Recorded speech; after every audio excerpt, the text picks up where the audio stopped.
Again, welcome to the Chamber of Commerce's Inspirational Luncheon.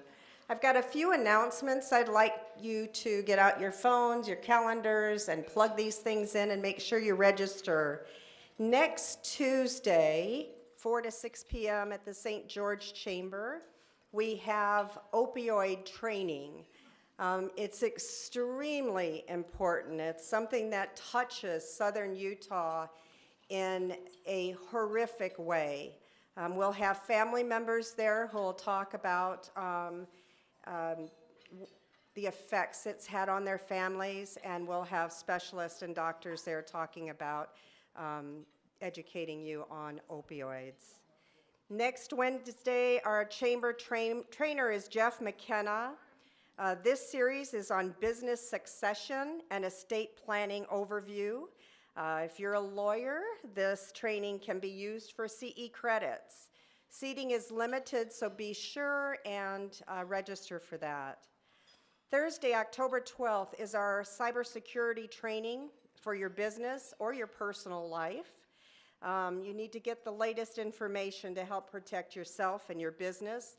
We've got a special team coming down from Salt Lake City that will be doing the training. They do certification in cybersecurity. The course is $25 and it includes lunch, and it'll be at the Chamber of Commerce. On October 17th, it's our next Young Professionals event. Young professionals, 40 and under, raise your hands. All right. Woo. Can I raise mine? No. Oh, I can raise it because I'm showing you what to do, right? So we've got QuickBook training. It's an hour-and-a-half quick course on QuickBook training. Real excited about that because I need some special help.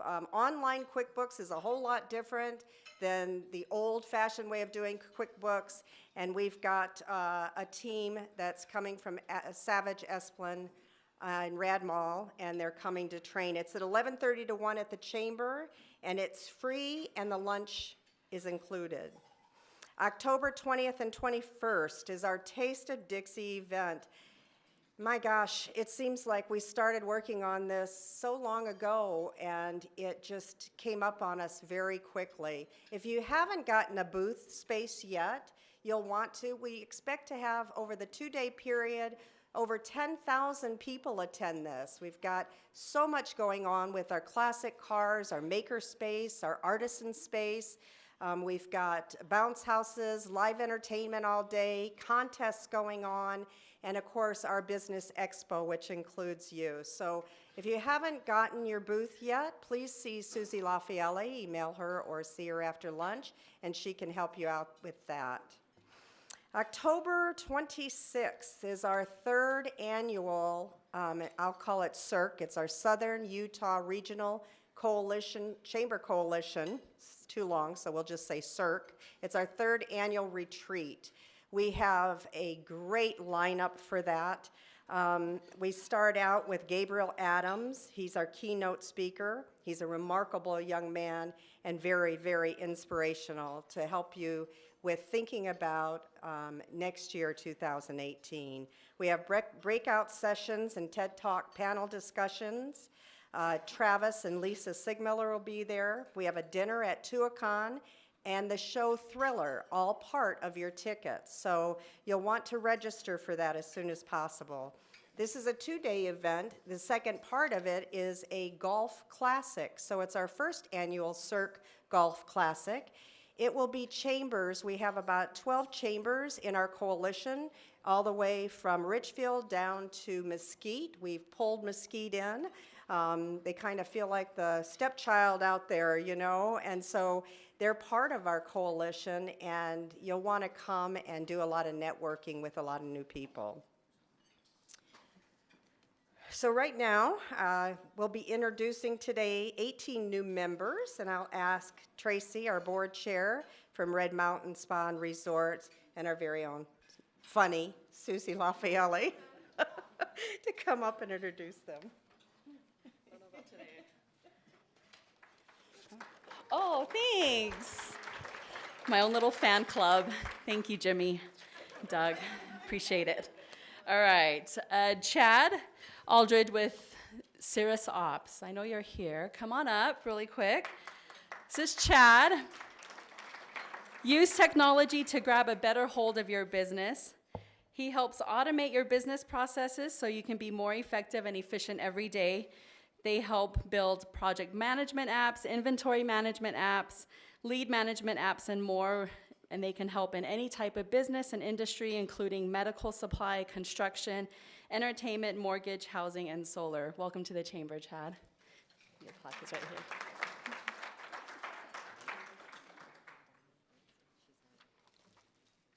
DMR Virtual Services, Deidre Turner. Yay! DMR Virtual Services is a U.S. web-based virtual administrative outsourcing service.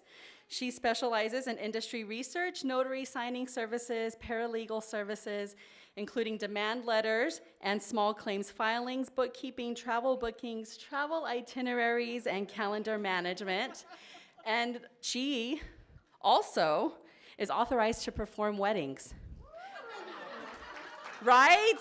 We're going to carry on from the last month, right? Where my football players, I might find one. I might be calling you. Just saying. Thank you. Welcome, Deidre.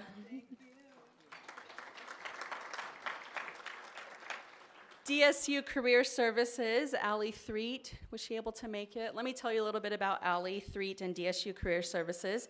They help prepare Dixie State students and alumni to begin successful and fulfilling careers by providing comprehensive career development and help building their professional work.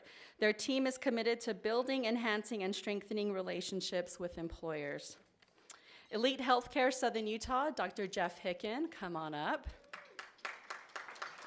Elite Healthcare Southern Utah is a multidisciplinary company who employs medical and chiropractic doctors, physiotherapists, massage therapists, and exercise specialists to help in a patient's recovery.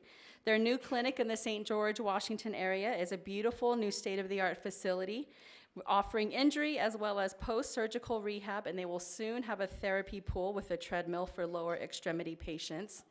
Dr. Jeff Hicken has extensive experience treating athletes of all levels from high school through pro-level athletes. Welcome, Dr. Hicken.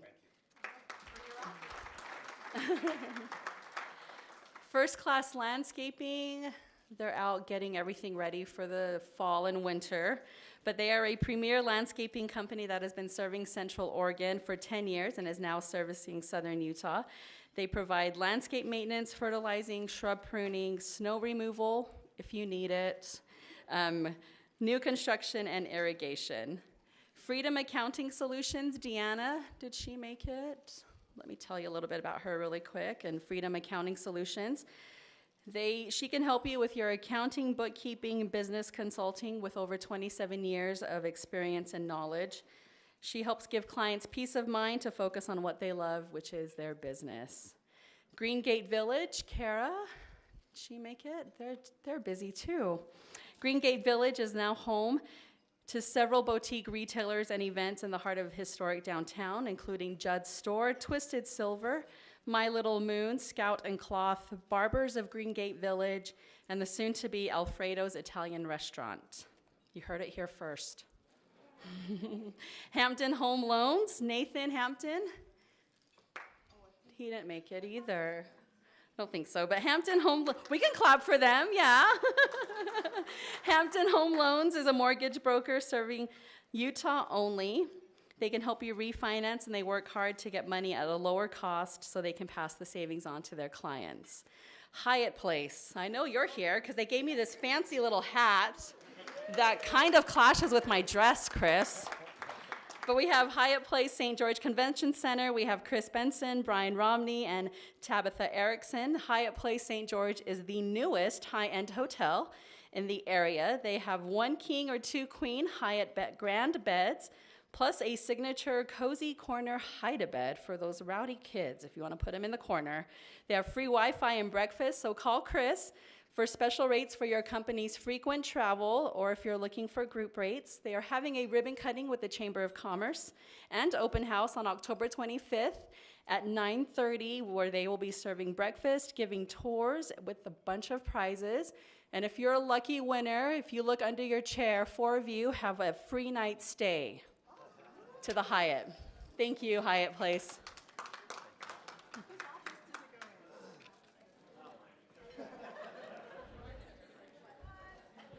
Okay, everyone's looking, but we're gonna continue with Monarch Care by Jody.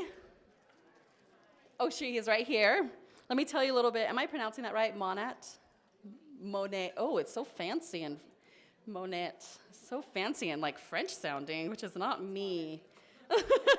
She says it needs modern nature. So let me tell you a little bit about it. It's a revolutionary and innovative hair care line of naturally based products that are pure, safe, non-toxic, cruelty-free, gluten-free, and vegan. You'll see thicker, longer, stronger, healthy, and youthful-looking hair, but don't worry if you're worried about the hair thing, if you don't have any. It's nutrition for regrowth, plus UV protection. They've been scientifically based to increase hair growth, replace hair loss, and protect hair from environmental toxins. Welcome, Jody. Thank you. All right, Neighborhood Connection, Donna McBean, come on up. I'll take this off for a minute. Neighborhood Connection helps children who receive free or reduced cost meals at school by providing them with food to take home over the weekends. Most recent data shows that in Washington County School District, there are 1,163 homeless children with 41% on free lunch. I cried earlier this morning when I read that. Anyways, so Donna, they believe that no child should go hungry. And this year, Sunset Elementary is their target school with 72% of their students who receive free or reduced lunch, and approximately 50 students at Sunset Elementary who are homeless. If you would like to help or donate to Neighborhood Connection, please contact Donna. Welcome to the chamber.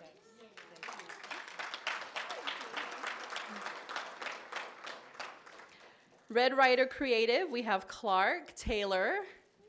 Welcome, Clark. Red Ryder Creative is a full-service advertising and marketing agency specializing in brand development, strategy, and creative campaign design and execution. They offer graphic design, website design, corporate videos, media buying, and some of their clients include Geneva Rock and Bank of American Fork. Welcome, Clark. Thank you.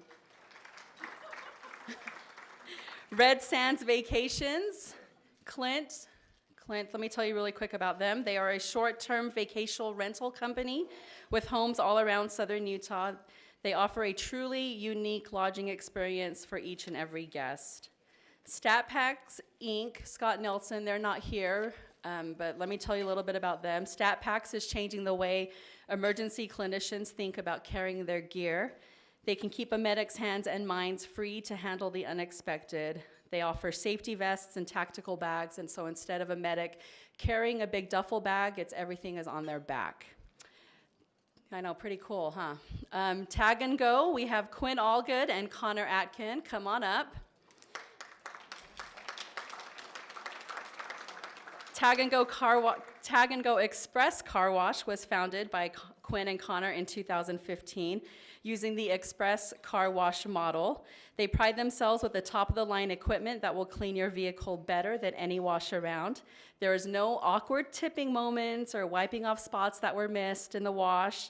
They offer free vacuums and compressed air to get out the dirt out of all those hard-to-reach areas. They have 2 locations, one on Sunset Boulevard and one on River Road. Welcome, Quinn and Connor.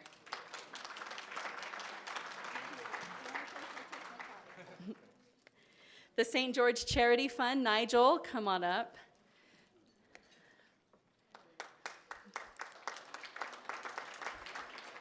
Nigel, who has a really cool UK British accent. You'd never guess with their logo and crest on our inside the book. So their mission is to encourage education in all of its forms to growing communities. They help people change careers, improve their current skills, or become more aware of their environment. They also promote education, healthy lifestyles, and provide physical aids and services for the elderly, disabled, and veterans. This year, their projects include healthy living and outdoor activities for youth and young adults, physical aids for the elderly and disabled, and pain relief therapy and exercises for the elderly and disabled. Welcome, St. George Charity Fund. Viva Chicken, Tony Matthews. Viva Chicken is a Peruvian rotisserie joint with fresh, flavorful, and packed with inspired recipes that will transport your taste buds. They're not only hip and healthy, but it's quick and convenient. They have dine-in or takeout, and something they failed to mention in the bio is they also do catering. So give Jessica a call, she's here. Welcome, Viva Chicken.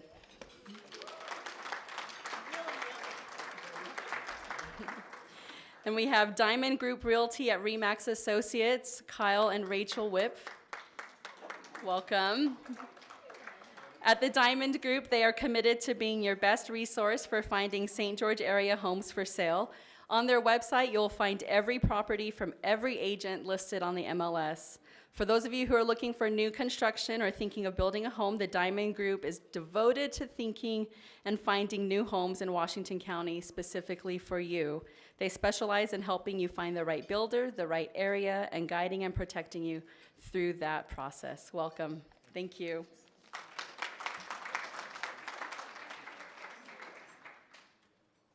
Thank you, Susie and Tracy. Gosh, I tell you, what a diverse new members that are here, and I pretty much, let me try this again. I pretty much know most of them already because I frequent their establishments, so and know them personally. So just welcome everybody.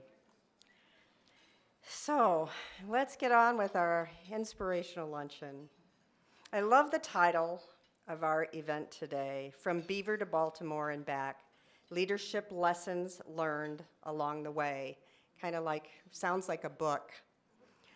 Dr. Brett Christiansen serves on the Dixie Regional Medical Center Board of Trustees and is the Director of Intensive Medicine for Intermountain Healthcare Southwest Region.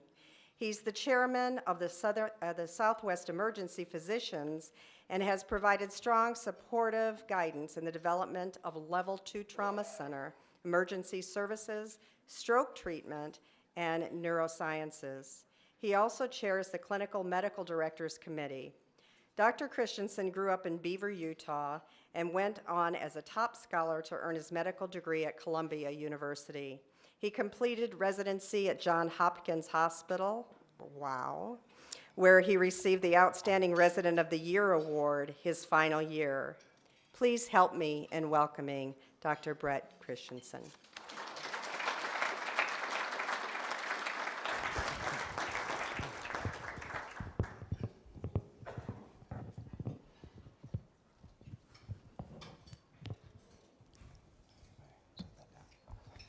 Can you hear me okay? I'm going to turn this one. Okay.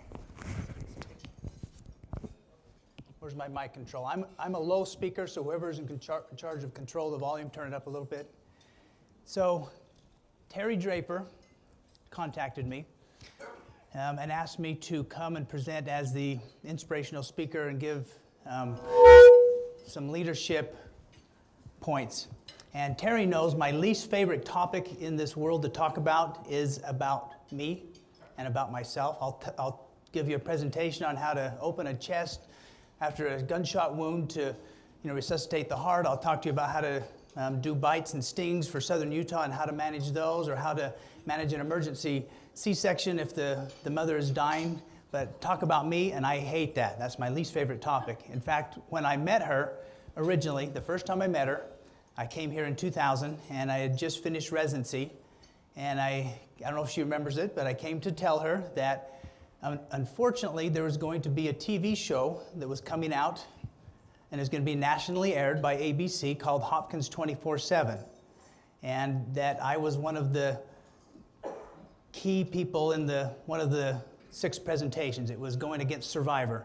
And I hated it. My residency director made me do it. He said, if you don't do it, you're out of the residency. And so they followed me for 3 months and got thousands of hours of footage and then put together 15 minutes worth. And they were advertising it as Dr. Christiansen loses 3 patients and loses his composure.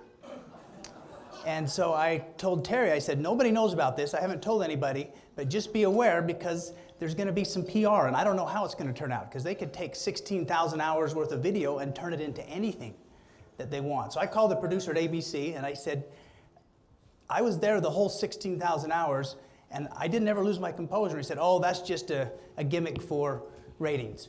Get people to watch it. You'll be happy with it. But I still didn't tell anybody. So that's how I met Terry. She knows that I did not want to do that. And so, it came out and it aired, and they did a really good job on it, and I was happy to find out that I didn't lose my composure. So that's how I ended up here today, is Terry asked me to come and speak a little bit about me and about my story, and where I started and where I've been, and some of the lessons I've learned along the way. And I should have made a bargain that if I were going to do this, that I could have the ability to kick some of the people out of this room. I didn't realize that I would know so many people in this room when I came.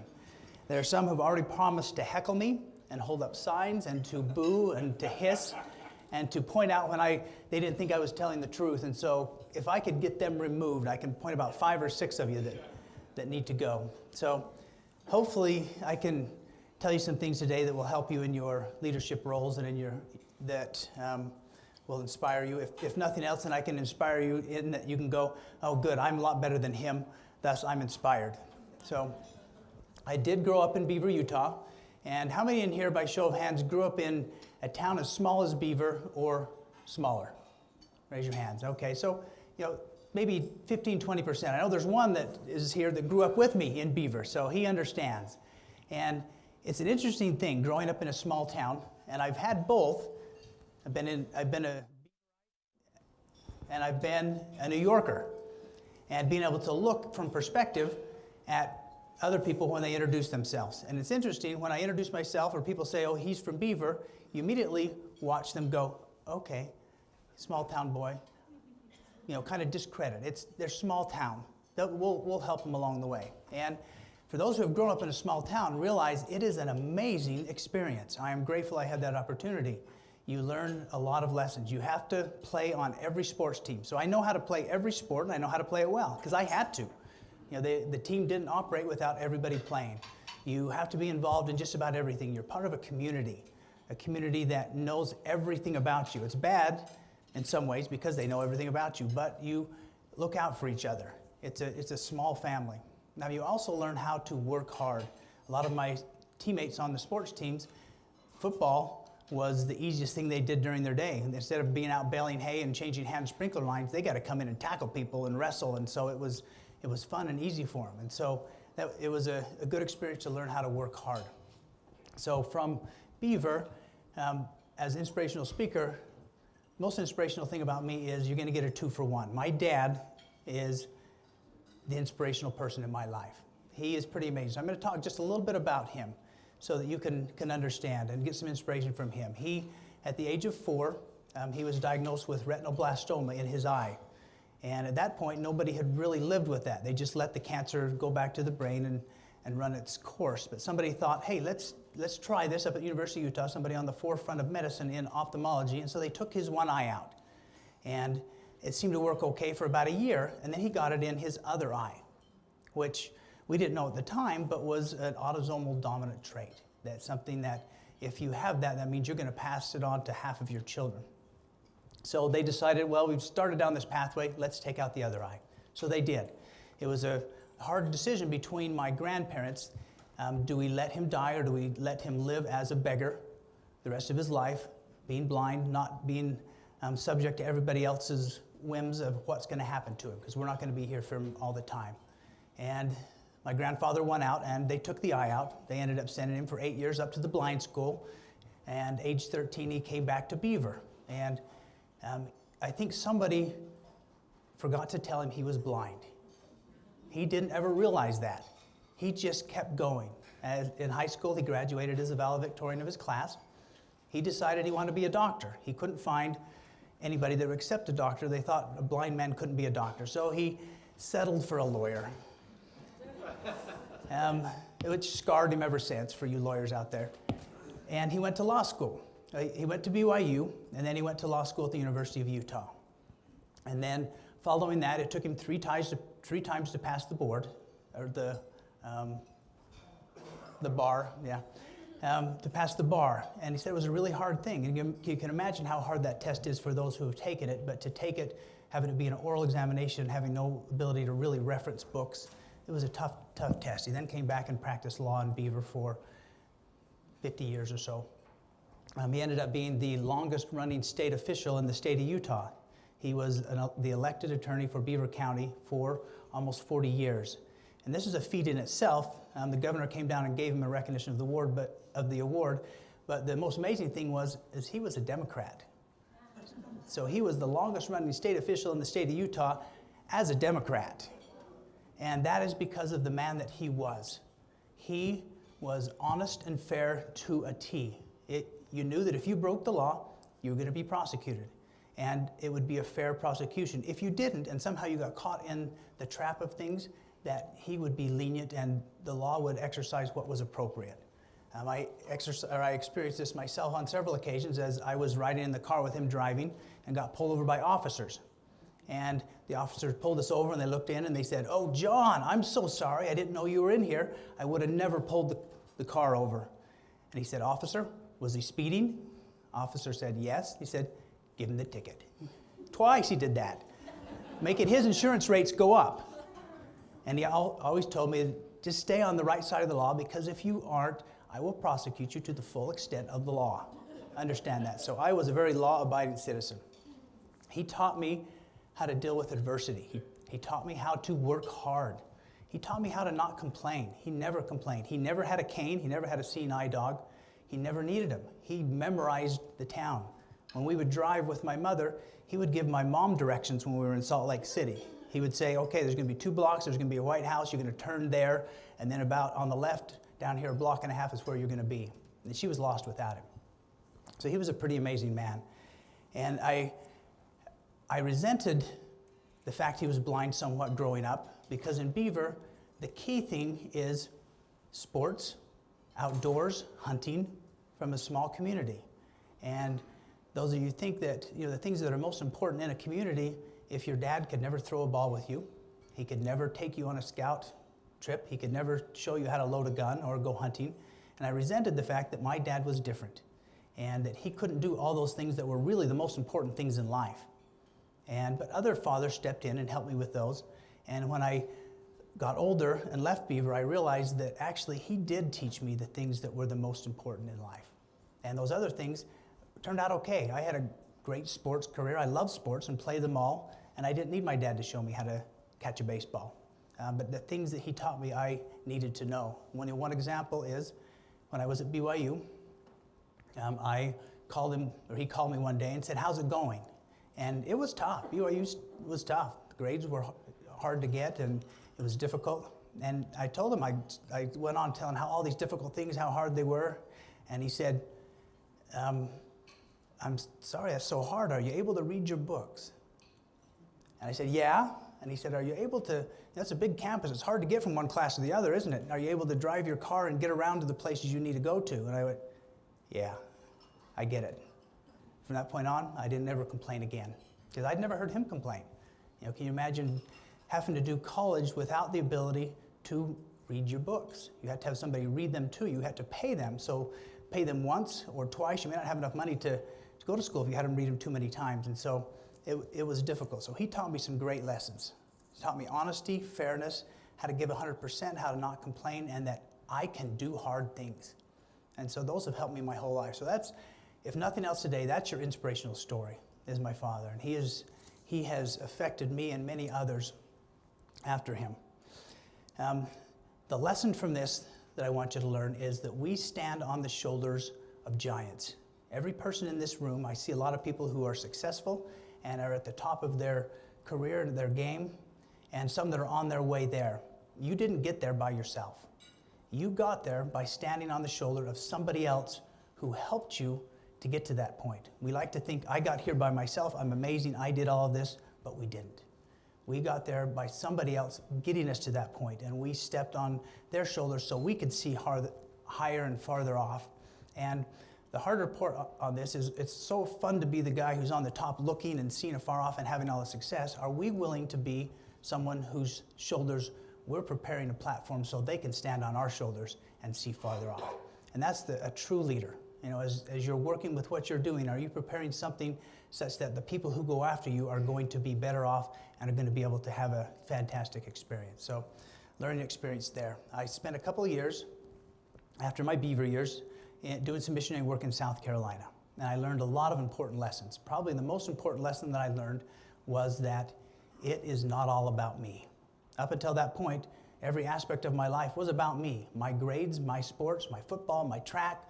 Could I break the state record? Am I going to be on the all-state football team? How about that pretty girl? Is she going to date me? And how about that one? And how are my grades going to be? And all of a sudden, I realized life really is more important than what is it that is going to benefit me, and helped change my focus a bit. I also learned that communication is very important. In fact, it's probably the most important skill that we can have. It should be taught more in the high schools because it's really what propels us in every aspect of our life. Are we going to be good business people? Are we going to have contracts? Are we going to have a good spouse? And how are we going to get along with them? And so I learned that communication is important and that you can talk to anybody. And if you don't know what to talk to them about them. Everybody's favorite topic is themselves. And they'll be happy to talk to you about them and what's going on with them. And so it's an important principle as you're working with people that talk about them, find out about them. They like that. And also to work on your communication skills, not just the easy ones, but communication skills. As we were having interactions with ministers of multiple different faiths in the South, you know, it would sometimes tend to turn into argumentative and realize that is no benefit. The communication skill that's important is taking a difficult conversation and turning it into a good one. And so that's the leadership principle from there. From there, I came home and I went to BYU and didn't know what I wanted to be, so I looked around at all the different disciplines, and I liked math, and I liked science, and I liked physics, and I liked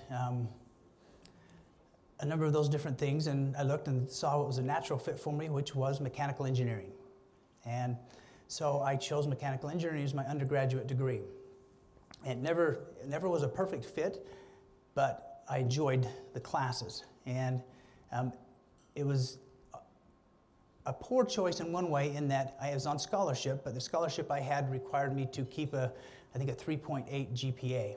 And at BYU, this was tough. And in the engineering program, they were famous for they came in with the highest high school grades and left BYU with the lowest grades. The engineering program was really tough. In fact, ended up being much tougher than my pre-med classes that I ended up taking. Partway through, because I was forced to keep my grades up in order to keep my scholarship, which kept me in the library many, many hours, I decided, you know what, I realized I can become a physician, and that just felt right. And so I made the switch, and I was able to do that because I had been forced to keep my grades up. And because my grades are up, I could then switch and then do medicine. Otherwise, I wouldn't have been able to. So the important lesson I learned there is as I advise youth, keep your options open. Don't limit yourself by giving a mediocre performance in something that you can give a good performance in, so that if you choose to adjust or change, you have options later on. And that applies to all of us. You know, are we given as little as we can to get by in something that it would just take a little more effort to do better? And so it keeps your options open because you don't know what's coming around the road. And then, what time am I supposed to finish, just by the way? 1 o'clock? Okay, so we've got some time. So I then applied to and decided to go to medical school. I continued with my mechanical engineering degree, and many advised me not to do this. They said it's a mistake, it's GPA suicide for medical school, but I did it, and it actually, as it turned out, it was one of the key things that helped me get into medical school.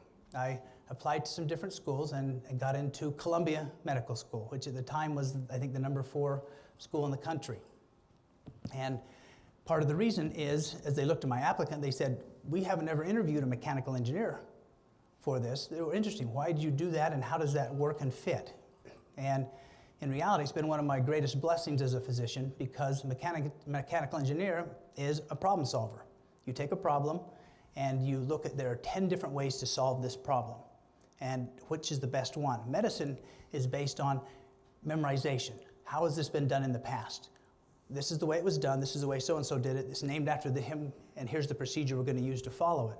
And in medicine, it does it. It follows the trend. But engineering has a different perspective going, there might be a better way. Let's look and see. And for emergency medicine, where you don't know what's coming through the door and everything is different than the thing that came in last time, it doesn't follow the textbooks, then it really helps for me to be able to think outside the box and to problem solve. And so it worked really well. So the dean there, he said, hey, I love that. I think that's a great principle, and you show that you're a good student, so we're going to let you in. And it was a stretch to get in, from BYU, as I sat down at my freshman year there, and as I sat next to a guy from Harvard on my left who had just graduated from law school at Harvard, and the guy on the right, he had his PhD in physics, also from Harvard, and 80% of my class were all Ivy League, and I was thinking, I don't belong here. This is the wrong place. I have made a mistake, because here's this Beaver boy, and I'm now with all of these Harvard boys and girls, and I'm going to get totally destroyed. But the lessons that I had learned, starting in Beaver and then at BYU, I knew that I may not be the smartest, but I knew how to work harder than they did. And so I worked really hard. I was up early, I stayed up late, I hit the books, and the first month we got our tests back on one of our major tests, and I was nervous to look and was shaking, and I looked and went, okay, that's okay. And then I looked at my Harvard buddy on the left and my Harvard buddy on the right, and I looked at their scores, and I went, everything's going to be okay. This is going to work out. Maybe I do belong here, or I can belong here if I work hard enough. So the principle I learned there at school was, I may not be smart, but I know how to work hard. And interesting thing was, the harder I worked, the smarter I got. And the harder I worked, the luckier I got. Everything seemed to work out. And I'd be on rotations, and in my class we had a lot of people go to Columbia to be neurosurgeons, and there's 64 spots in the country for neurosurgery each year. My year, 60 of those spots were filled by my classmates. And so as I was on rotation with them, they were very competitive, and I would get my grades back and go, because there's honors, pass, fail where we were at, and I would realize, hey, this is working out okay. I'm working hard, and I developed a principle that's just internalized, and try to teach that to my kids. So that what you make up for, what you lack in intelligence, you can always make up for in hard work. It's one of the lessons that I learned there. So as I applied for medical school, my wife, she had one condition, that whatever you do, you can't go to Johns Hopkins for medical school, because I watched a documentary, and it's in a terrible neighborhood. And it is. It's in a terrible neighborhood. You guys saw the riots. They were right around the hospital, for those of you who have been there. So I took her to Harlem for medical school. That's where Columbia is. It's in Spanish Harlem, and it's a rough neighborhood. So as we were getting ready to apply for residency, and I was trying to decide orthopedics versus emergency medicine, and I ended up choosing family and lifestyle over other. She said, you know what? You took me to Harlem, and it's been a great experience. I can go anywhere you want. So I applied and went to Hopkins for residency, and I spent 3 years there, and that was a fantastic experience. I thought at Columbia it was a great mecca of medicine, but Johns Hopkins really was the real deal. They had the top in everything there, and it was just overwhelming to see the research that was going on and the direction that medicine was taking, and the hope for the future of a lot of medical conditions right now that we are worried about, some of the cancers and the Alzheimer's and other things, to see all these bright minds that were working on things that are going to fix that, and thinking outside the box. And it was exciting. For emergency medicine, most residencies, you go in and you go to their residency and you stay with whatever you're doing, and you work on orthopedics cases or neurosurgery. For emergency medicine, half of our rotations are in the emergency room, and half the time we're on everybody else's rotation. So I'll spend a month on gynecology, delivering babies and doing C-sections. And I spend a month on pediatric neurosurgery and in the ICUs. And so it was great. So I got to experience all of these different fields. And and watch what they were doing and learn from them. So it was an excellent experience there. So one of the key lessons that I learned in my leadership there was I watched the successful residents. And when I showed up the first week, I was placed on a rotation in the burn intensive care unit there. And I watched a couple of residents. And I watched the ones that were successful and the ones that weren't successful. And the ones that were successful, they were very respectful and kind and involved the nurses. Now the nurses are amazing. Are there any nurses in here? I have one nurse. So nurses are amazing. It's voted every year the most trusted occupation that there is. And there's a reason for that. People put their trust in them. But they are behind the scenes a lot. They don't get a lot of credit for things. They do a lot of work and they do a lot of things that are not necessarily enjoyable. And they don't get credit for all of the good things that happen. And so I watched the successful residents, and they would involve and ask questions. And at Johns Hopkins, there were, as you would guess, there were a lot of people with big egos. They were the top of their field in what they did. And those that weren't successful were ones that were standing on everybody's shoulders and not taking credit for it, and not giving them credit for it. And so I decided to, if I wanted to succeed, I wanted to involve the nurses, to involve them in the questions and giving them credit and thanking them. And it saved my life and patients' lives multiple times, as I would say, I'm not quite sure what to do here. I'm new. Can you show me? Yes, this is how it's done. This is how it would typically be. Come here, we'll show you. And I realized that a collaborative effort makes a huge difference. And it's had an impact on me across all aspects of my life, realizing we oftentimes get into a mentality of scarcity, that if one person is a winner, then I can't be a winner. If they're doing well, that means that I'm not doing well. But in reality, the true answer is that if I help somebody succeed, then my boat rises with their tide. And if the people around me are improving and I'm helping them improve, then I get better too, because I'm surrounded by better people.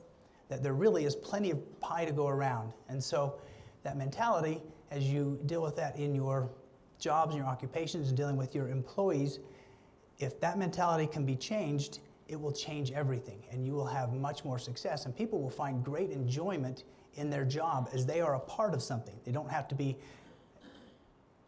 the key person, but as long as they get credit and realize, hey, just thanking the nurse or pointing out in rounds that they did this, and they're the ones who actually came up with this idea. It wasn't me. They're the one who saved this patient, had this good idea. That made their whole day, and it made them feel a part of the team.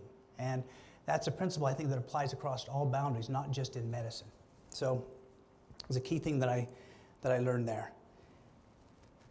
Following my time at Johns Hopkins, so there was a 3 or 4 month period, like we told you, that the cameras followed me around, and then we came back here to Dixie.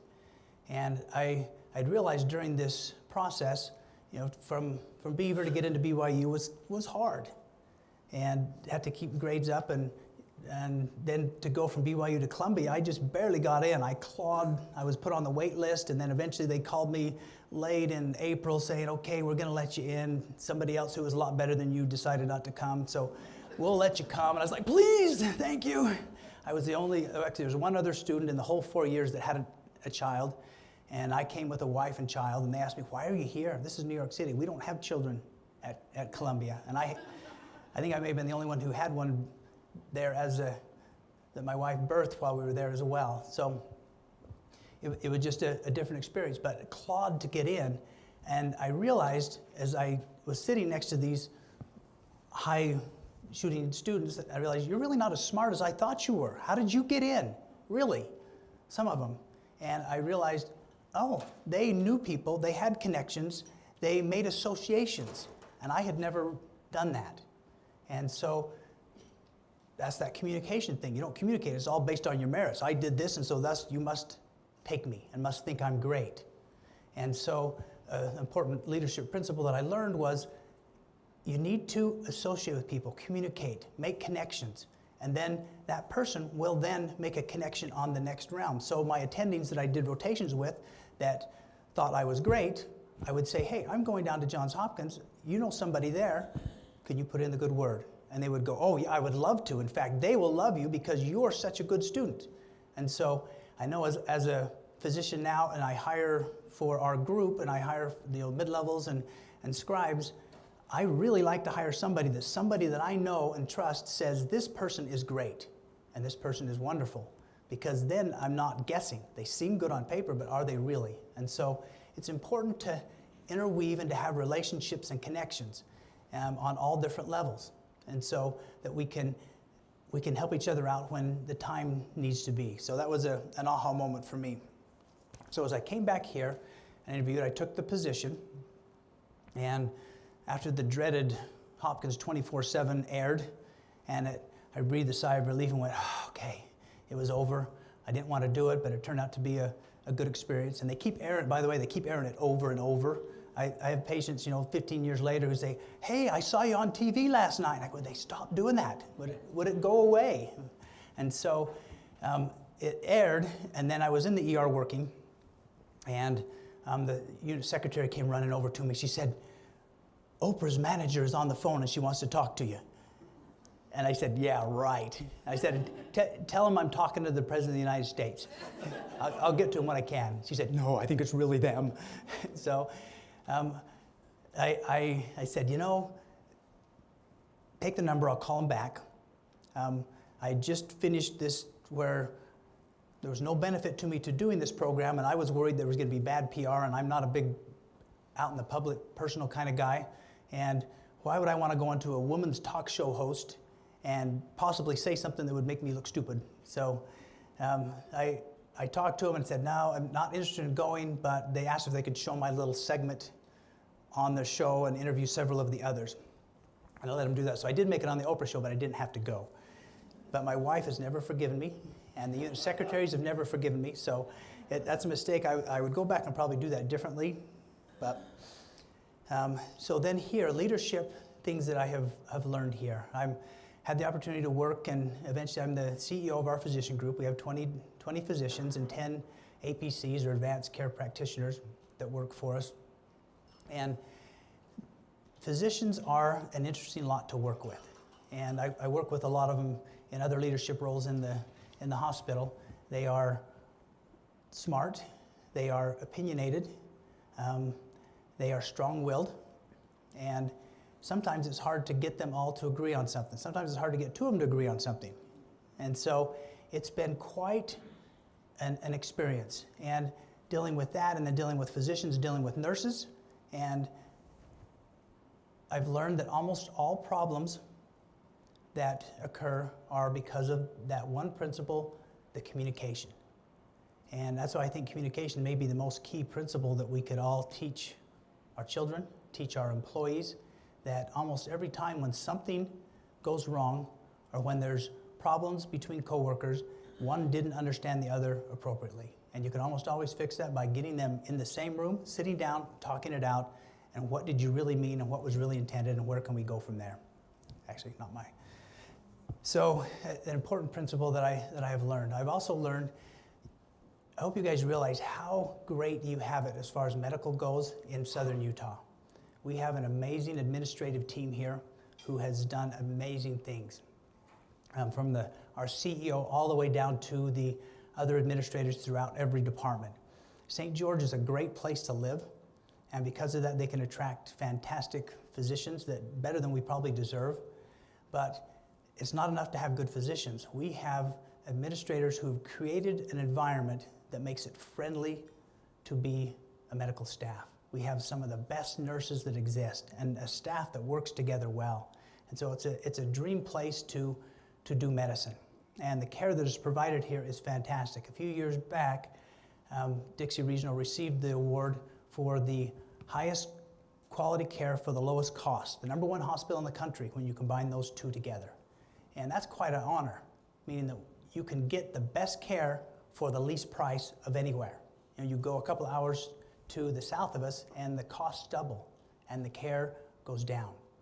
And so it's pretty amazing. In fact, it's ironic, and I get a kick out of, I'll be taking care of a patient, and they'll be here from out of town, and they'll be going, I cannot believe how amazing this emergency room is, and this hospital. And they go on about how great it is, and the care, and how quickly things are done, and so I'll finish them, and I'll go into someone homegrown from St. George, and they'll be saying, I had to wait 15 minutes in your waiting room with my sprained ankle.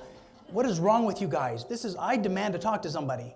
And just the perspective, if they could step out and realize how it's done everywhere else. At Johns Hopkins, our waiting room wait for somebody with a sprained ankle was 17 hours.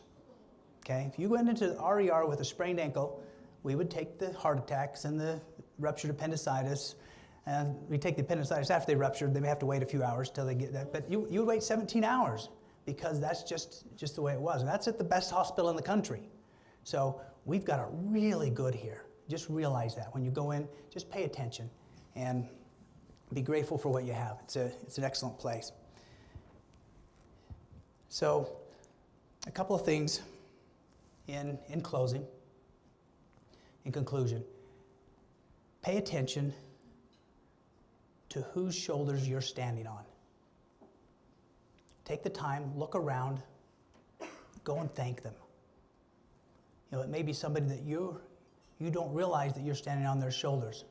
For me, of course, it's my father, some of the teachers that I had, some of these coaches that took me under their wing, my wife, who I'm not sure if she's here. She's here. Every day I'm around her, I see further and better because I stand on her shoulders. She's amazing. Whose shoulders do you stand on? And I challenge you to go and thank them and let them know, my life is better. I got to where I'm at because of you. Thank you for that. And it will change their life. It will make things better for them. So thank you for what you do. And thank you. There's a number in this room who I can say that of as well, that I've stood on your shoulders and I'm better because of that.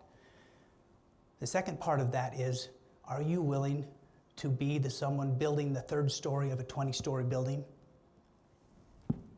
Are you willing to have someone stand on your shoulders? Ask yourself that. Or do you have to be the person who always has the best view? And this will work if we create a legacy where those that come after us are better and happier and can make a bigger difference. And in your own jobs, can you create that attitude and atmosphere for your employees and for those that you work with, that we are in this together and everything one person does makes everybody better and makes the company better and makes your life better. That through service, and I've noticed that service goes on everywhere, but it's interesting that those who are doing the service end up loving the person they serve more and are happier than the person being served.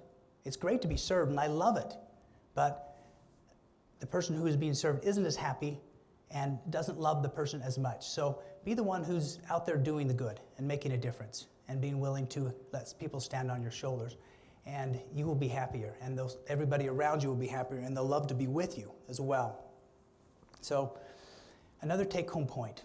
Am I a Beaver boy, a small-town boy who grew up that you can look at and go, I can discount him because he's small town, don't have to pay much attention?